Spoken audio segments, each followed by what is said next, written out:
వి gold trusted gold buyers. మీరు తాకట్టు పెట్టిన బంగారాన్ని విడిపించి ఈ రోజు ఉన్న మార్కెట్ ధరకు కొనబడును. నమస్కారం, వెల్కమ్ టు ఐ డ్రీమ్. ధర్మ మార్గం విత్ విజిత కార్యక్రమానికి స్వాగతం. ప్రస్తుతం మనతో పాటు ఉన్నారు ప్రముఖ జ్యోతిష పండితులు, జ్యోతిష రత్న, జ్యోతిష సామ్రాట్ చింతా రుక్మాంగదరావు గారు. ఇప్పుడు వారితో మాట్లాడి మరిన్ని విషయాలు తెలుసుకుందాం. నమస్తే అండి. మాతృదేవోభవ, పితృదేవోభవ, ఆచార్య దేవోభవ. ప్రస్తుతం ఉన్న ఒక పెద్ద నమ్మకం అనొచ్చు, మూఢనమ్మకం అనొచ్చు, అది భగవంతుడికి సంబంధించి. నిజంగా దైవం ఉన్నాడా? ఉంటే అందరినీ ఒకేలాగా ఎందుకు చూడడు? అసలు దైవబలం అనేది మనకు సహాయం చేస్తుందా, సహకరిస్తుందా? అసలు దైవబలం అంటే ఏంటి? దైవబలం ఓన్లీ మనుషులకు మాత్రమే ఉంటుందా, లేదంటే పక్షులకి, జంతువులకి కూడా వర్తిస్తుందా? ఇలాంటి సందేహాలు చాలా మందిలో ఉంటాయండి. నిజంగా దైవబలం అనేది ఉందా, నమ్మొచ్చు అంటారా? చక్కగా అడిగారు. ఇది దైవబలం ఉంది అని నమ్ముతూ బతుకున్న వాళ్ళకు కూడా మళ్ళీ మళ్ళీ ఈ క్వశ్చన్ వస్తూ ఉంటుంది. అంటే నమ్మిన వాళ్ళకు కూడా మళ్ళీ ఈ క్వశ్చన్ వస్తుంది. అవును, కొన్ని కొన్ని సందర్భాల్లో. ఇక్కడ మీరు నన్ను పలకరించారు, నేను మాతృదేవోభవ, పితృదేవోభవ, ఆచార్య దేవోభవ అన్నాను. అవును, అంటే తల్లిదండ్రులకు మించిన దైవాలు లేరు. ప్రత్యక్ష దైవాలు వాళ్ళే. అవును, వాళ్ళ మించిన దేవుడు లేదని చెప్పేసి నేను. ఇంకా అన్యదా మనము ఆలయానికి వెళ్తున్నా, ఇంకెక్కడికి వెళ్తున్నా, మనం తల్లిదండ్రులను ఆరాధించకుండా, గౌరవించకుండా, పూజించకుండా అక్కడికి వెళ్తే అక్కడ కూడా అనుమతి రాదు. మీరు నెయ్యితో అభిషేకం చేసినా, డబ్బులతోనే కుమ్మరిచ్చినా, ముత్యాల వర్షం కురిపించినా కానీ మీకు అనుగ్రహం రాదు. ఎందుకంటే ఆది దైవాలను విస్మరించి పోయి మనం ఆలయాల చుట్టూ తిరిగితే ఏమొస్తుంది? రాదు. నేను అన్ని ఆలయాలు తిరుగుతున్నా, నాకు ఎన్నేం పూజలు చేసినా నాకు ఫలితం రాలేదంటే అసలు పూజించాల్సినటువంటి దేవతలను వదిలేసి మనం మంచి చేస్తున్నా, చెడ్డ చేస్తున్నా, ఆ అదృష్టాన్ని, ఈ శరీరాన్ని, ఆ అదృష్టాన్ని ఇచ్చింది ఎవరు? పార్వతి పరమేశ్వరులు కాదు కదా, మన తల్లిదండ్రులే కదా. వాళ్ళు చదువుకోవచ్చు, చదువుకోకపోవచ్చు, కానీ వాళ్ళు మనకు డబ్బు అడుగుతున్నారు. కానీ దానికి పెంచిన దానికి ఇంత డబ్బులు ఇవ్వు, ఇంత ఖర్చు అయింది నీకు అడుగుతున్నారు. ఏ రోజున అడుగుతున్నారా? లేదు కదా. మరి వాళ్ళని విస్మరించి మనం చేసే పూజలు ఎట్ట ఫలించవు. మొట్టమొదటి ఇక్కడ చూసుకోవాలి. విఘ్నేశ్వరుడు కూడా మొదటి దేవుడు అదే చేశాడు.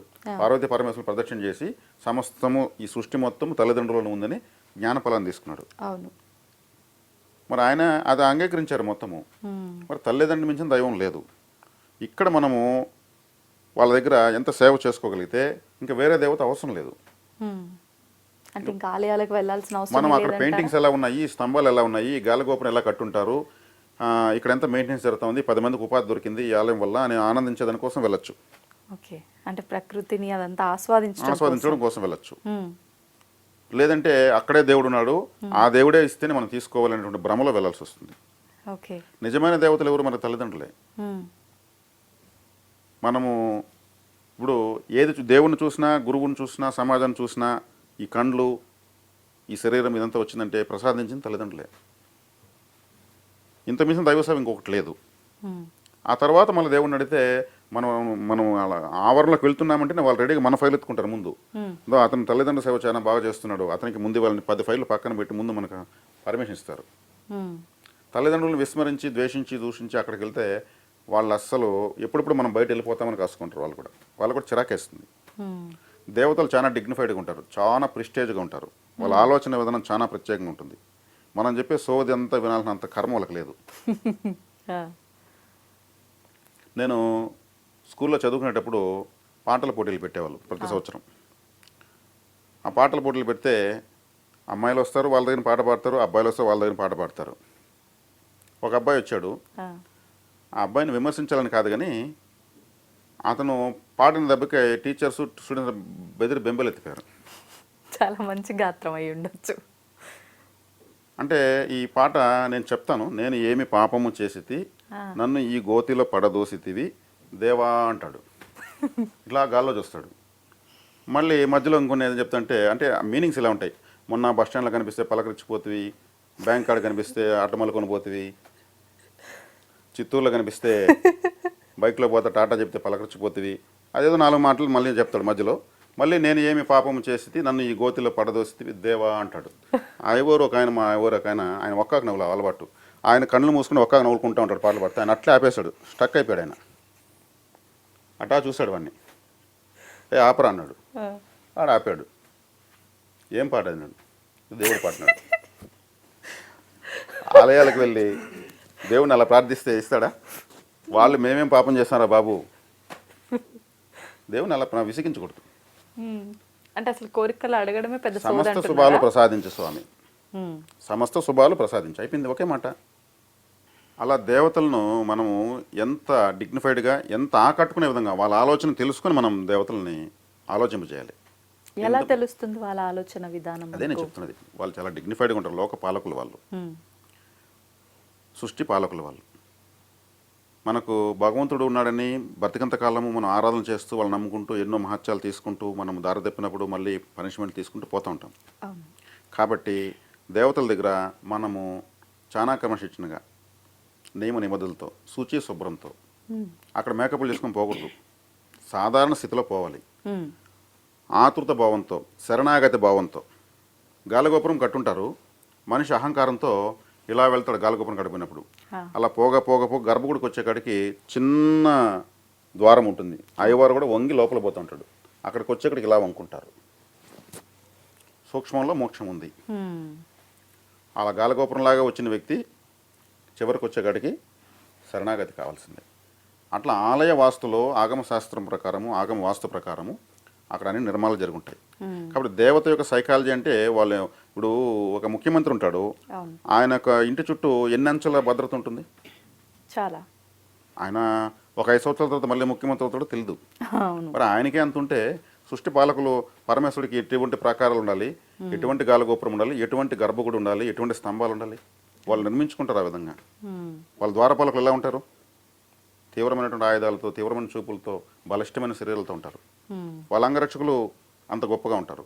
అక్కడ ప్రతి ఒక్కదాన్ని మనము చూసి అభినందించాలి, ఆరాధించాలి. ప్రతి ఒక్క దానికి మనము కృతజ్ఞత భావంతో ఉండాలా?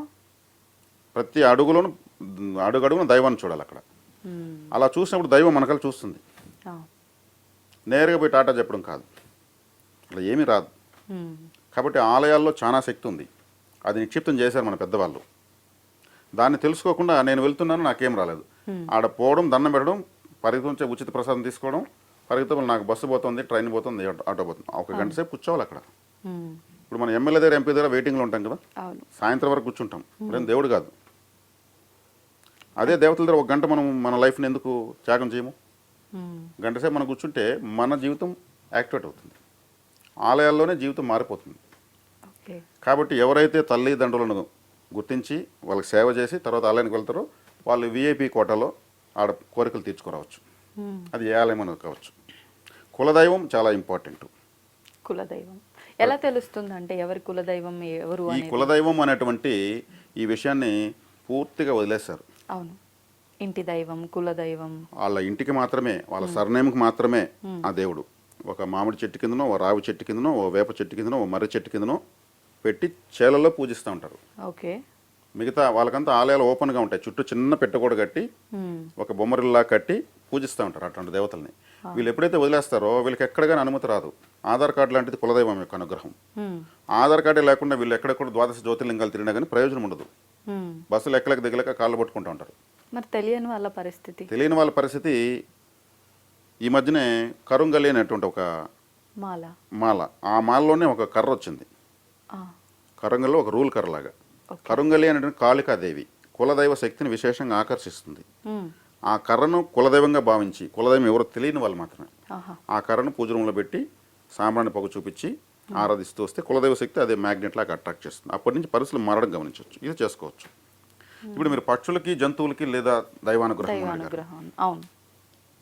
మనం ఇలా మాట్లాడితే వేరే విధంగా సబ్జెక్ట్ పోతుంది. కాబట్టి ఉమ్, ఈ మనిషికైనా ఇంకా సృష్టిలో ఏ జీవికి లేదా. ఇప్పుడు ఒక జింక ఉమ్, తన 4 చిన్న చిన్న పిల్లలతో వెళుతూ ఉంది. ఓకే. అలా వెళ్తా ఉంటే ఈ పిల్లలు ఏమనుకుంటున్నాయి, మన అమ్మ మనకు కూడా ఉంటే ఈ అరణ్యంలో ఎవరు మనల్ని ఏం చేయలేరు. ఉమ్, వాటి ధైర్యం, తల్లి కూడా ఉంది కదా. అవును. ఈ జింక ఏమో చుట్టుపక్కల శత్రువులు ఎటువైపు ఉన్నారు, ఒకవేళ శత్రువులు దాడి చేసి మనం ఎటువైపు తప్పించుకెళ్ళాలి, మన పిల్లల్ని ఎలా కాపాడుకోవాలని చూస్తూ తీసుకెళ్తూ ఉంటుంది. తీసుకెళ్తా ఉంటే ఒక వారం రోజుల పాటు వేట దొరకినటువంటి ఒక ఆకలితో ఉన్న పులి ఎదురుగా వస్తూ ఉంటుంది. ఉమ్, దానికి వారమైంది ఆకలేసి, ఆ, వేట దొరికి. అప్పుడు పిల్లలు చూస్తాయి పులిని, ఉమ్, తల్లి చూస్తుంది. ఈ పిల్లలేమో నవ్వుతాయి, మన అమ్మ ఉంది మనకేం భయం లేదు, పులి అయితే ఏముంది ఎవరైతే ఏముంది. వాటి యొక్క విశ్వాసం అది అవును. తల్లి పైన. అప్పుడు జింక భయపడుతుంది, అరే మనం ఏమైనా పర్లేదు మన పిల్లలకి ఏం కాకూడదు అని అది ఆలోచిస్తుంది. సరే వెనక్కి తిరిగితే ఈ పిల్లలు వెనక్కి తిరుగుతాయి. ఇటు వెళ్తే ఇటువైపు ఒక వేటగాడు, వాడు కూడా వారమైంది వేట దొరికి, ఓకే. వాడు బాణం ఎత్తుకుని వస్తాడు, ఈ జింకను చూసేస్తాడు. వాడు ఎక్కువ పెట్టుకుని మెల్లగా అడుగులు వేసుకుంటూ వస్తుంటాడు. ఇప్పుడు పిల్లలు అనుకుంటాయి, అరే అమ్మ ఉంది, ఈ పక్క పులి ఉంటే ఏముంది, ఆ పక్క వేటగాడు ఉంటే ఏముంది, మన అమ్మ ఉంది అనుకుంటాయి. అప్పుడు జింక రెండు వైపుల నుంచి ప్రమాదం వచ్చేసింది ఎలా అనేసి ఇటువైపు పోతుంది. ఇటువైపు పోతే ఒక తోడేలు వస్తూ ఉంటుంది. ఆ తోడేలు కూడా అది జమాక్ కన్నింగ్, నక్క జిత్తులటువంటి తెలివితేటలు దానికి కూడా ఉంటాయి. అప్పుడు పిల్లలు ఆలోచిస్తాయి, ఇప్పుడు మనమ్మ మనల్ని కాపాడుతుంది, వాటి ధైర్యం అది. కానీ జింకకు అర్థం కాదు, మూడు వైపులా వచ్చిందని ఇంకొక వైపు వెళ్తుంది. అటువైపు అడవి కార్చిచ్చు అంటుకుంటూ ఇటువైపు వస్తూ ఉంటుంది. ఓకే. అడవిలో వెండాకులు అవేవే ఫైరింగ్ అయిపోయి వస్తాయంటున్నాడు. ఇటు పోతే అగ్గిలో పడిపోవాలి, ఇటు పోతే పులికి బలైపోవాలి, ఇటు పోతే వేటగాడు ఉన్నాడు, ఇటు పోతే తోడేలు ఉంది. మధ్యలో జింక ఎటు పోవాలో అర్థం కాకుండా దిక్కుతోచని స్థితి, అన్ని దగ్గరికి వస్తూ ఉంటాయి. మరి ఇప్పుడు ఏం చేయలేరు జింక, తన పిల్లల్ని కాపాడుకోవాలి. ఆవేదనగా అది భగవంతుని కోరిందే అనుకుందాం, భగవంతుడు అనేది తల పైకి ఎత్తింది అనుకుందాం, పళ్ళ పైకి ఒక SMS భగవంతుడికి ఇస్తుంది, యూనివర్స్కి వదులుతుంది తన ఆవేదన, నన్ను నా పిల్లల్ని కాపాడు ప్రకృతి నేను అడిగింది అనుకున్నాను. అప్పుడు యూనివర్స్ స్పందించాలి కదా, తను అడగడంలో న్యాయం ఉంది కదా, చిన్నపిల్లలు కదా, వాళ్ళు ఆ పులి ఆకలి తీరాలి, వేటగాడి వేట దొరకాలి, దీనికి తీరాలి. కానీ ఈ జింక యొక్క ఆవేదనే ప్రామాణికంగా, అంటే మొదటి ప్రామాణికంగా తీసుకుంటుంది ప్రకృతి. తీసుకొని ఈ వేటగాడు జింకను చూస్తూ వస్తుంటాడు. అంటే ఇప్పుడు దైవాన్ని ఇది ప్రార్థించింది మన సంభాషణ ప్రకారం. ఈడు ఒక పామును దొక్కేస్తాడు, పామును చూడు వీడు వేటగాడు. పాము దొక్కే కాడికి ఏమవుతుంది, ఆ పాము అని కాటేస్తుంది. వాడి బాణము గతి తప్పి తోడేలు తగులుతుంది. అబ్బా అనేసి వాడు ఇట్లా వదిలేస్తాడు తోడేల పైకి. తోడేలకు బాణం తగలగానే అది అరుచుకుంటూ కుక్కలాగా అరుస్తున్నది. అది పరిగెత్తుంది, ఇదేంద్రాభాసం నా కడుపులో దిగింది బాణం అనేసి. పులి యొక్క సైకాలజీ ఏంటి, పరిగెత్తుంది దాన్ని వేటాడుతుంది. అది ఎక్కువగా రన్నింగ్లోనే దాన్ని పట్టుకుంటుంది, అది దానికి ఇష్టం. పరిగెత్తి పట్టుకుని తింటేనే దానికి తృప్తి. తోడేలు పరిగెత్తే అక్కడికి అరే జింక నిల్చుకొనే ఉంది, తోడేలు పరిగెత్తా ఉంది, దాని ధరం కూడా అది వెళ్ళిపోతుంది, దాని సైకాలజీ, దాని వీక్నెస్. జింక తన పిల్లలు తీసుకుని చగ్గలిపోతుంది. నాలుగు వైపులా ప్రమాదం, దేన్ని ఎదిరించలేదు చిన్నపిల్లలు. ఇలా ప్రతి ఒక్కరిని ఎంతోమంది అప్పుల బాధలు, శత్రు బాధలు, అనారోగ్యాలు, తనకు ఏం చేసుకోవాలో తెలియని పరిస్థితుల్లో ఈ జింకలాగా ఎంతోమంది ఉన్నారు. మరి ఒక మార్గం కావాలి కదా, మరి దైవబలం కావాలి కదా, దైవాన్ని ఎలా ఆరాధించాలో చెప్పాం కదా. మాతృదేవోభవ పితృదేవోభవ, వాళ్ళ తల్లిదండ్రులు లేకపోవచ్చు, చక్కగా ఫోటోలు పెట్టి వాళ్ళకి SMS ఇవ్వచ్చు. దైవం మానుష రూపేణ అన్నారు. ఎవరో ఒకరు వచ్చి స్పందించి ఏదో ఒక విధంగా అడ్జస్ట్ చేసుకుంటారు. నువ్వు పర్లేదు సంవత్సరం తర్వాత ఇవి డబ్బులు అంటారు. అది గొప్ప సహాయమే కదా. ఖచ్చితంగా 5 రూపాయల వడ్డీకి తీసేసుంటారు. ఇంకొక వ్యక్తి వస్తాడు, నా దగ్గర డబ్బులు ఉన్నాయి, 2 రూపీస్ ఇస్తే చాలంటాడు. ఈ 2 రూపీస్ ఇస్తే 5 రూపీస్ కట్టేస్తే అది కూడా సహాయమే కదా. తక్కువ వడ్డీకి దొరికి ఎక్కువ వడ్డీకి జమ అయిపోయింది. దేవుడిలాగా వచ్చాడయ్యా అని చెప్పి ఇంకేదో ఒక ట్రస్ట్ వాళ్ళు వచ్చి మెడికల్ క్యాంప్ పెడతారు, అక్కడ ఇతనుకున్న అనారోగ్యానికి ఫ్రీగా మెడిసిన్ దొరుకుతుంది, అది సహాయమే కదా. ఇలాంటి అద్భుతాలు ప్రతి ఒక్కరి జీవితంలో జరుగుతుంటాయి, కానీ అది ఇలా భగవంతుడే నా కోసం పంపించాడు అనే ధోరణిలో మన ఆలోచన విధానం ఉండకపోవచ్చు. అందుకే అంటారు నువ్వు దేవుడిలాగా వచ్చావు అంటారు. వాస్తవం, ఆ దేవుడు నిన్ను పంపించాడు. ఎందుకంటారు అన్నమాట, ఆ సహాయం యొక్క శక్తి అటువంటిది. ఇప్పుడు నేను చెప్పినట్టు తల్లిదండ్రుల యొక్క సేవ చేస్తే దైవం మానుష రూపేణ, ప్రకృతి మొత్తం చుట్టుపక్కల మారిపోతుంది. దేవుడే కిరీటం నగలేసుకుని రథం వేసుకొని రారు. కలియుగంలో దైవ దర్శనం నిషిద్ధం. దేవుడు ప్రత్యక్షంగా ఎవరికి ప్రత్యక్షం కాడు. కలియుగ ధర్మాలు కొన్ని ఉంటాయి, ఆ ధర్మం ప్రకారమే దేవతలు సహాయం చేస్తారు. కనిపిస్తే స్వప్న రూపంలో కనిపించి సందేశం ఇస్తారు, ఖచ్చితంగా జరిగి తీరుతుంది. ఇలా ఎంతో మందికి అయింది. కానీ కొంతమంది ప్రత్యక్షంగా కూడా చూస్తున్నామని అంటున్నారు, అదంతా బూటకం అనుకోవచ్చా? బూటకం అయితే కాదు, నిజమే.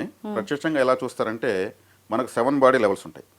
Physical body, etheric body, emotional body, mental body, cosmic body, emotional body, ఇట్లా కొన్ని 7 బాడీ లెవెల్స్ ఉంటాయి. మనం ఎప్పుడైతే ఇప్పుడు ఎథరిక్ బాడీ ఫిజికల్ లెవెల్లో ఉన్నాం, మనం ఇప్పుడు ఫిజికల్ లెవెల్లో మాట్లాడుతున్నాం. ఎథరిక్ లెవెల్స్ అంటే ఇప్పుడు ఒక బ్యాటరీకి సెల్స్ వేస్తారు కదా పాతకులు ఎవరెడీ సెల్స్, ఆ సెల్స్ లోపల ఒక చీక్లెట్ లాంటి పదార్థం ఉంటుంది, ఓకే అది ఎథరిక్ లెవెల్. పైన ఉన్నట్టు రేక్ వచ్చి ఫిజికల్ బాడీ. ఓకే ఎప్పుడైతే టార్చ్ ఆన్ చేయగానే దాంట్లోంచి కాంతి వస్తుంది కదా, అది కాస్మిక్ బాడీ. ఓకే ఇప్పుడు ఎవరైనా ఒక మందు తాగేస్తాడు అనుకోండి, వాడికి ఫిజికల్ లెవెల్స్ కూడా వస్తాయి, ఎథరిక్ లెవెల్స్ బయట వస్తాయి. ఎథరిక్ లెవెల్స్ వచ్చినప్పుడు వాడు మొత్తం నిజాలే మాడుతుంటాడు. ఆహా పిల్లలు ఎథరిక్ లెవెల్స్లో ఉంటారు, పిల్లలు అబద్ధం చెప్పరు, అంటే కల్మషం లేని కల్మషం లేనుకుంటారు.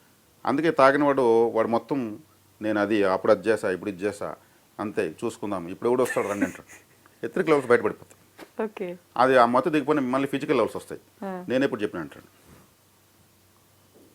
అవును ఇలా ఈ ఎథరిక్ లెవెల్స్ కాస్మిక్ లెవెల్స్లోకి వెళ్ళినప్పుడు కాస్మిక్ బాడీస్ దేవతలు కాస్మిక్ శరీరంతో ఉంటారు, దివ్య దేహంతో ఉంటారు. మనలో కూడా దివ్య దేహం ఉంది. ఆ లెవెల్స్లోకి మనం సాధన చేసుకుంటూ వెళ్తే మన దివ్య దేహంతో ఆ దివ్య దేహం చూడగలము. ఓకే మాంస నేత్రాలతో దేవుని చూడలేము, జ్ఞాన నేత్రాలతో చూడగలుగుతాం. ఆ జ్ఞానంలోకి మనం డెప్త్లోకి దిగి దైవారాధన చేస్తే ఆ దేహాలు కనిపిస్తాయి. వాళ్ళు చెప్పే అనుభవాలు కరెక్ట్. అంటే ఏ కల్మషం లేకుండా నిజమైన భక్తి చూపించిన వాళ్ళకి ఆ దివ్య నేత్రం ఓపెన్ అవుతుంది, ఖచ్చితంగా కనెక్ట్ అదే అవుతారు. యోగా, ఈ చక్రాసు యాక్టివేషను, క్వాంటమ్ సైన్సు, అవును ఇవంతా అదే. ఓకే అది మనకు ట్రాఫిక్ జామ్ అయిపోయేసి రోగాలు, మానసికమైనటువంటి ఆర్థికపరమైనటువంటి కుటుంబపరమైన అన్ని ట్రాఫిక్ జామ్ ఉంటుంది. దీంట్లో మనకు దేవుడు కనిపిస్తాడా? కనిపించడు. అవును ప్రశాంతంగా యోగా చేయడం వల్ల, ఓకే మెడిటేషన్ చేయడం వల్ల చూడొచ్చు.